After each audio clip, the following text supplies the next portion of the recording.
జై బాలయ్య. అన్న ఎలా ఉందన్న సినిమా ఎలా ఉందన్న? డాకు మహారాజా పండక్కి ఒక మాస్ హిట్ అని చెప్పొచ్చండి. అసలు బాలయ్య బాబు గారిని ఎలా చూస్తే బాగుంటుంది, ఎలా ఫైట్ సీన్లు బాగుంటాయి అంటే ఒకసారి మళ్ళీ తీసుకుందాం. ఓకే రెడీ అన్న.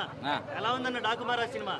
డాకు మహారాజా మూవీ బాలయ్య బాబు గారిని ఎలా చూస్తే బాగుంటుంది, ఆ ఫైట్ సీక్వెన్స్ ఎలా చేస్తే బాగుంటుంది అనేది బాబీ గారు అసలు ఎక్కడ తగ్గలేదండి. అసలు ఎక్కడ ల్యాగ్ అనేది అనిపించలేదు. ఫస్ట్ హాఫ్ అయితే మాత్రం అసలు ఎక్కడ పూనగాలు వచ్చేసినాయి ఒక్కొక్కడికి.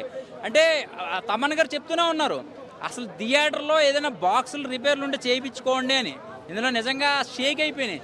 ఇచ్చిన బీజిఎం ఎంత కావాలో అంత ఇచ్చేసాడు, ఎంత ఎఫెక్ట్కి పెట్టాలో అంత పెట్టేశాడు. స్టోరీ లైన్ అయితే మాత్రం ఫ్యామిలీ ఆడియన్స్ కనెక్ట్ అవుద్ది.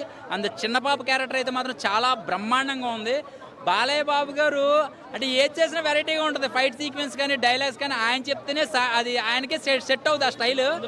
ఇందులో ఆ వెరైటీ నాకు అనిపించింది ఏంటంటే, అంటే ఒక బాక్స్లో ఏదైనా ఆయుధాలు ఉంటాయి అనుకుంటాం, అంటే 2 కత్తులు ఉంటే ఒక మ్యాన్షన్ హౌస్ ఉంటుంది. అంటే 5 రూపాయల మ్యాగీ ప్యాకెట్తో కూడా నూడిల్స్ తింటూ కూడా మనం ఫైట్ చేయొచ్చు అనేది క్రియేటివిటీగా ఉంటుంది.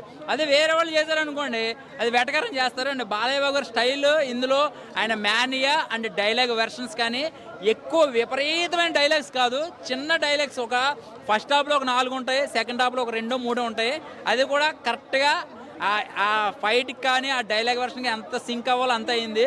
అండ్ ఓవరాల్గా సినిమా ఎందుకు హిట్ అని చెప్తున్నానంటే ఎక్కడా బోర్ లేదు ఫస్ట్. అంటే స్టోరీ లైన్ అయితే మాత్రం ఫస్ట్ నుంచి ఇంటర్వెల్ దాకా ఒక ఎత్తులో తీసుకెళ్తే ఇంటర్వెల్ దగ్గర నుంచి అసలైన డాకు మహారాజ్ ఎవరు అనేది రివీల్ చేస్తాడు. అంటే స్టోరీ లైన్ అనేది ఒక వాటర్ కోసం యుద్ధం, ఒక కలెక్టర్కి ఒక నార్మల్ వ్యక్తికి యుద్ధం ఎలా ఉంటుంది అనేది. అంటే అంతకుముందు చాలా సినిమాలు బాబీ గారు ఇలాంటి కైండ్ ఆఫ్లో సినిమాలు ఫ్లాప్ అయినాయి చెప్పాలంటే. అంటే రవితేజ గారి మూవీ పేరు చెప్పాల్సిన అవసరం లేదు. కానీ ఇదేంటి కైండ్ ఆఫ్ ఎలా ఉందేంటి అని అనుకున్నా.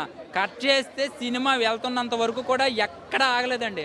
అసలు ఆ ఊర్వశి సాంగ్ దబిడి సాంగ్ అయితే మాత్రం శేఖర్ మాస్టర్ గారు కరెక్ట్గా అది బాలయ్య బాబు గారు అసలు ఎంత కావాలో అంత ఇచ్చేసాడు. ఆ అమ్మాయి అయితే మాత్రం దబిడి ఎన్ని టేకులు తీసుకున్నో తెలియదు, వాయించి పాడేసాడండి బాలయ్య బాబు గారు. ట్రోల్స్ వచ్చాయి కదా, ట్రోల్స్ వచ్చినాయి. ట్రోల్స్ చేసినోడికి ఒకసారి ఆ సినిమా చూస్తే కరెక్ట్గా అర్థమవుద్ది. అది చాలా స్టైల్గా ఉంది చెప్పాలంటే. థియేటర్లో స్క్రీన్లో చూస్తుంటే సాంగ్ చాలా అందంగా ఉంది అండ్ చూడముచ్చటగా ఉంది. దబిడి అనేది సింహాలో డైలాగ్ అయినా కూడా అది పాట రూపంలో అది మధ్యలోనే వస్తుంది, అస్తమానం రాదు. అంటే బాలయ్య గారు క్రేజ్ ఆ డాన్స్లు కూడా చూస్తారు. ఇందులో 3-4 హీరోయిన్లు ఉన్నారు. ఎవరి క్యారెక్టర్ హైలైట్ గా ఉంది, ఎవరి క్యారెక్టర్ ఏంటి? ఇందులో హీరోయిన్ క్యారెక్టర్లో నలుగురు ఉన్నా కూడా హీరోయిన్ పాత్రలు తక్కువ ఉంటాయండి. అందులో వాళ్ళ క్యారెక్టరైజేషన్స్ ఏం పెద్దగా కనిపిస్తారు అంతవరకే. కానీ మొత్తం అంతా కూడా కడుపు నిండా మీల్స్ పెట్టేసింది బాలయ్య బాబు గారే. అండ్ ఓవరాల్గా చెప్పాలంటే సంక్రాంతికి ఒక మంచి సినిమా చూసామన్న అనుభూతి అయితే కలుగుద్ది. ఇందులో ఎటువంటి సందేహము లేదు.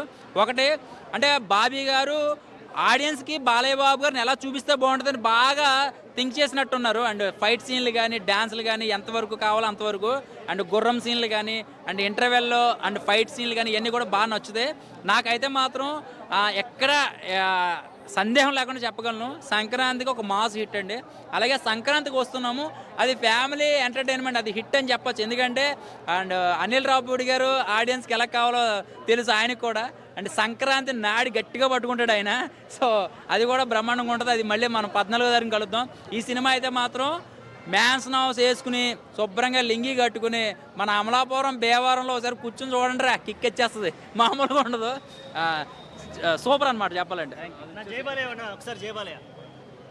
జై బాలయ్య.